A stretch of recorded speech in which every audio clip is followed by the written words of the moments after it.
Bonjour à chacun, bonjour à chacune. On se retrouve toujours avec grand plaisir pour les moments détente du mardi soir. Je viens de finir une petite série sur les écueils en fait au développement personnel, en sachant que j'en profite pour dire que ça n'est pas forcément le mot que j'emploierais. Le mot développement personnel, je préfère en fait à cette appellation l'être soi. Voilà. À mon sens, c'est plus juste, c'est-à-dire finalement on a plus de couches à retirer pour accéder à qui l'on est véritablement que de choses à faire, à mettre en œuvre, etc. Donc aujourd'hui, eh bien, je vous retrouve parce que je réalise qu'il y a énormément de personnes qui ont déjà eu des tranches de vie ou une tranche de vie relativement importante et qui se disent mais finalement, qu'est-ce que j'ai fait de ma vie? Qui commencent à comprendre un petit peu leur mission de vie, ce pourquoi elles sont venues, et qui trouvent que les choses ont été extrêmement longues, qui se posent aussi beaucoup de questions finalement sur est-ce que je n'ai pas rêvé? Est-ce que par rapport à tout ce que je ressens et ce chemin, finalement, est-ce que c'est bien pour moi et est-ce que j'ai bien une mission à remplir? Alors moi, je vais vous dire un grand oui. Voilà, un grand oui. Vous mettez tout en lettres majuscules dans votre tête. Oui, vous aviez des choses et vous avez des choses toujours à faire. Et dans ce cadre-là, je vais vous prendre un extrait d'un livre de Pierre Sanso qui s'appelle Du bon usage de la lenteur. Alors, on va pouvoir parler de... Juste avant de démarrer, je veux vous dire, on parle beaucoup en ce moment d'élévation de conscience.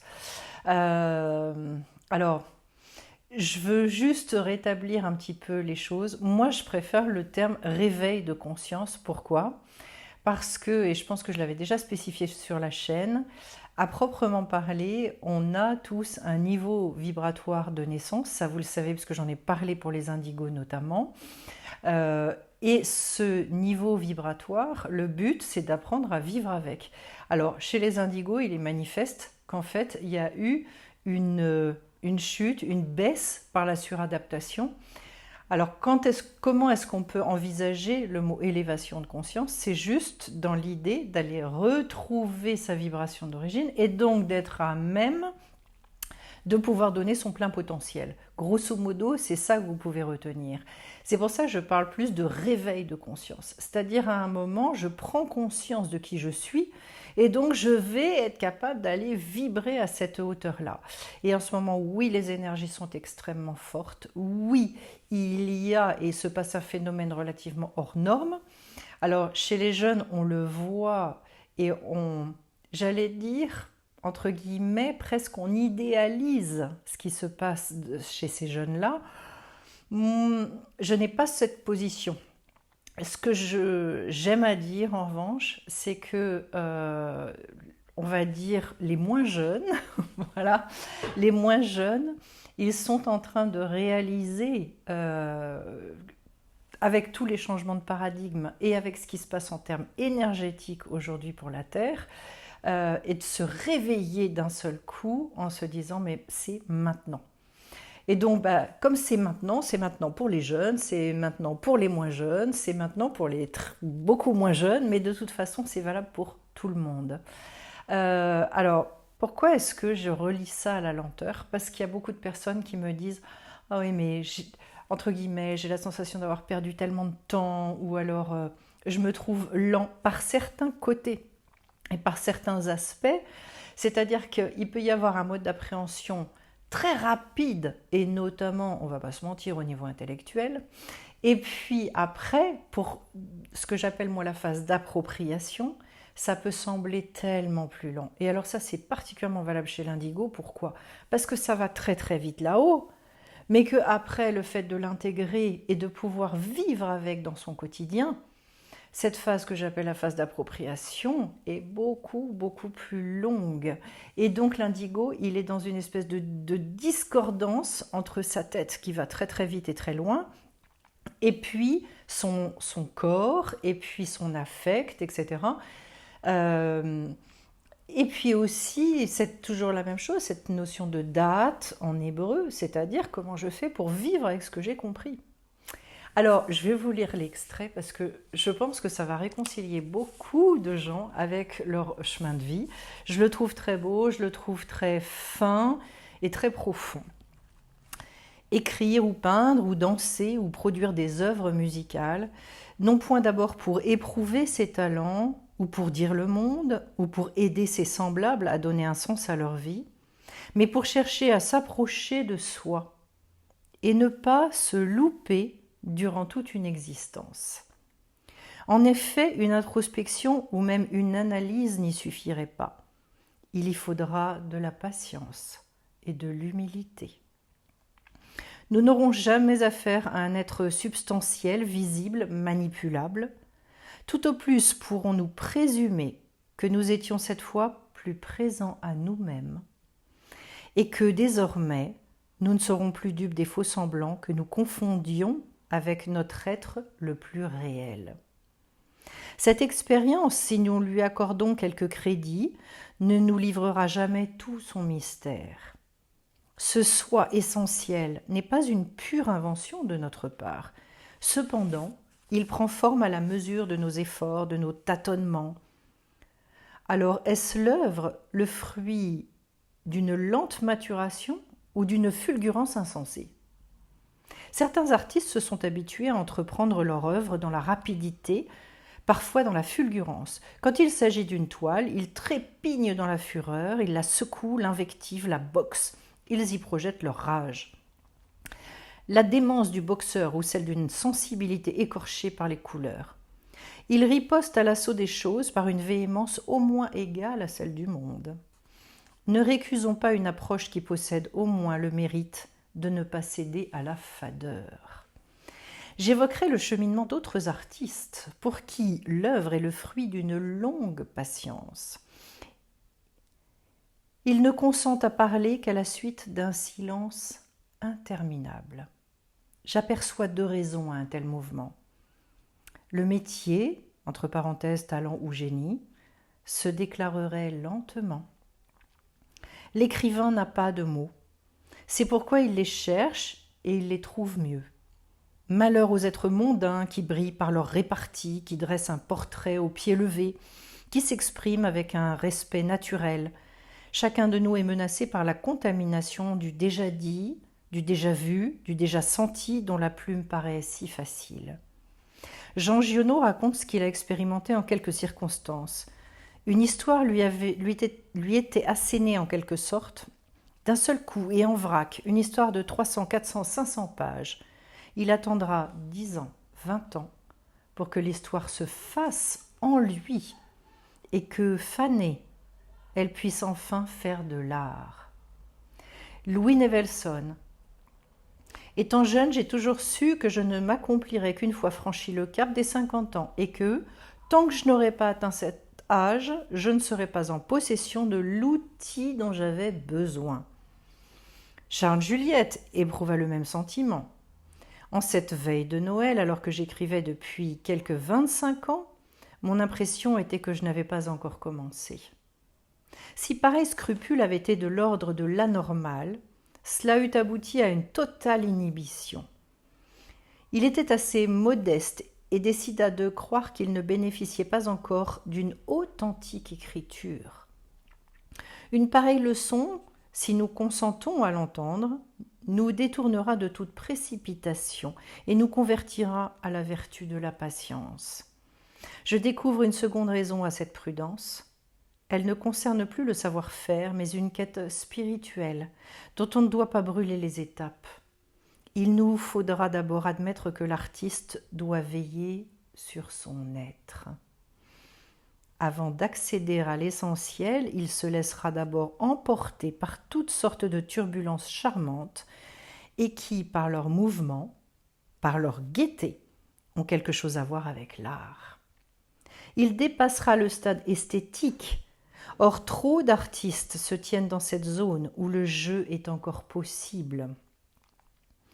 Un jour béni des dieux, l'un d'eux aura soudain la force de se tenir face à l'impression pour s'apprêter à lui donner forme et existence. Dès lors, il lui faudra se montrer, dans tous les sens du terme, endurant. Revenu de tout, n'éprouvera-t-il pas l'inanité de la vie? Ne tiendra-t-il pas pour préférable le silence et ne le confondra-t-il pas avec l'éternité, celle qui gouverne le sommeil et les pierres? Mais peut-être, là où le péril est extrême, surgissent inattendus les bonnes grâces du divin. Alors j'aime beaucoup cet extrait pour plein de raisons. D'abord parce qu'il donne des clés fondamentales sur l'ouverture à cette grâce du divin, à ce qui nous dépasse et finalement à ce qui nous motive pour l'essentiel, notamment sur cette chaîne. C'est-à-dire vivre avec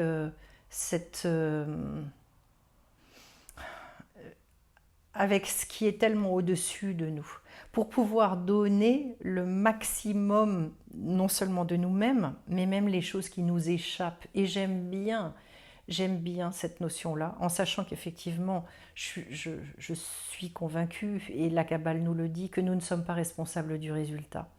Si nous voulons le résultat à la hauteur de nos espérances, ça veut dire que de toute façon, nous sommes tous amenés à devoir travailler et avancer avec ce qui nous dépasse. Et là, on voit bien que c'est ce devenir qui va prédominer, qui va être prépondérant, et que le devenir, il se fait à la fois, et on nous donne deux clés fondamentales, dans cette espèce de lenteur, mais aussi dans cette humilité.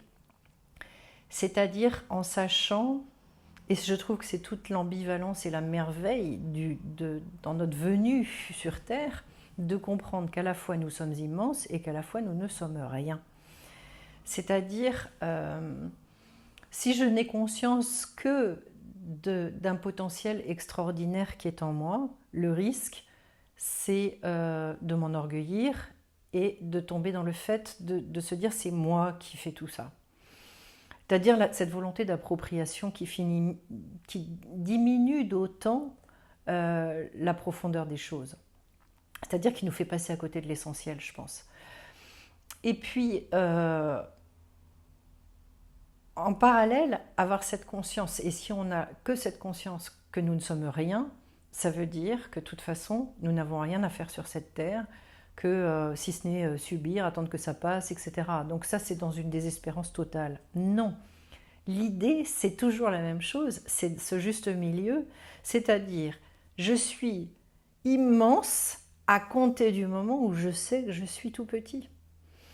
Et c'est ça pour moi le chat de l'aiguille, c'est-à-dire de comprendre qu'il n'y a que par l'humilité que je peux avoir accès à ce qui me dépasse.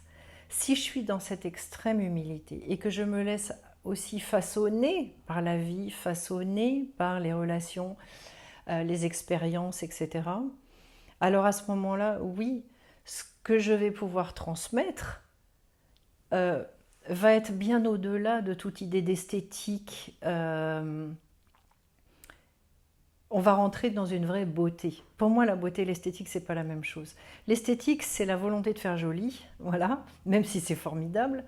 Mais la voie de la beauté, c'est autre chose. C'est-à-dire qu'il y a quelque chose en moi qui demande à venir à la lumière, et cette chose, pour une grande part, elle m'échappe. Et quand je me laisse remuer par cette chose-là, et bien alors à ce moment-là, oui, je suis capable de transmettre, que ce soit par un art, que ce soit dans un métier, quel que soit d'ailleurs le vecteur, je suis capable de donner et de transmettre beaucoup plus que moi-même. Donc finalement, tout ce temps passé, parfois c'est décennies, parce que pour un certain nombre d'entre les personnes que je rencontre, notamment en consultation, elles se disent c'est incroyable, le temps de préparation énorme, en n'ayant pas forcément conscience que justement c'était un temps de préparation. C'est le temps du devenir, ou peut-être peut-on l'appeler aussi du Dieu venir, c'est-à-dire finalement où j'incarne pleinement cet être spirituel. Et il en est bien question, puisqu'il dit au-delà du savoir-faire, il y a aussi l'idée de la quête spirituelle. Et là, on est tous égaux face à ça. C'est-à-dire que de toute façon, le temps n'est pas compressible. Il est indispensable de s'offrir ce cadeau merveilleux qui est le cadeau de l'accès à la vie. Et je trouve ça tellement beau quand il dit justement, dans les turbulences charmantes qui par leur mouvement, par leur gaieté, ont aussi quelque chose à voir avec l'art. C'est-à-dire d'avoir conscience que notre vie elle-même est une œuvre d'art, pas forcément parce qu'on aura pu faire, parce qu'on aura pu dire, mais parce qu'on aura pu devenir. Donc, pardon, l'idée d'aller rechercher l'outil dont on a besoin, cet outil qui permet justement de transmettre cette lumière extraordinaire qu'on ressent en nous, nécessite bien, je pense, tous ces virages, ces tours et ces détours de la vie qui permettent à un moment donné de goûter à quelque chose d'absolument extraordinaire. Et aujourd'hui, on est obligé de passer de toute façon par l'arbre de la connaissance, du Tov et Vera, c'est-à-dire du bien et du mal, cette connaissance-là, pour accéder à l'arbre de vie. C'est-à-dire là où il y aurait pu éventuellement, et je pense que ça n'a jamais été prévu comme ça de toute façon, d'avoir l'accès direct à l'arbre de vie, eh bien finalement, oui, nous sommes obligés de faire ces tours et ces détours par la connaissance de ce bien, de ce mal, c'est-à-dire en fait de tous nos manques, toutes nos incomplétudes, nos dons, nos manques, nos besoins, nos limites, etc., etc., pour à un moment donné réussir à, je pense, dans une grande réconciliation avec qui nous sommes, avec la vie, avec le mode de fonctionnement de la vie, à réussir à toucher du doigt, plus que toucher du doigt, à, j'allais dire, se baigner dans cette alchimie de la vie extraordinaire, en sachant que pour moi, l'alchimie, elle naît, elle arrive quand on a conscience profondément que ce petit reste, ce que l'on recherche en nous profondément, on n'y a accès qu'à partir du moment où on laisse quelque chose de plus grand que nous agir et intervenir. Donc de toute façon, il n'y aura que dans le lâcher-prise, que dans une forme de lenteur, d'extrême bienveillance et un regard de douceur et de tendresse avec soi, qu'on va réussir cette espèce de pari un peu fou, de réconcilier les opposés et de se dire je peux découvrir ma grandeur dans tout ce qui chez moi est le plus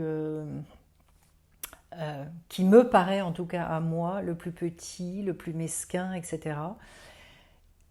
C'est pour ça d'ailleurs qu'il est indispensable d'aller regarder là-dedans, de faire l'expérience de ce manque, de toutes nos carences, de toutes nos limites, pour comprendre comment la vie elle fonctionne et comprendre à un moment donné qu'en fait il y a un au-delà de tout ça et un au-delà, c'est par là qu'on doit passer pour qu'à un moment donné tout se réouvre, mais se réouvre à une hauteur absolument insoupçonnée.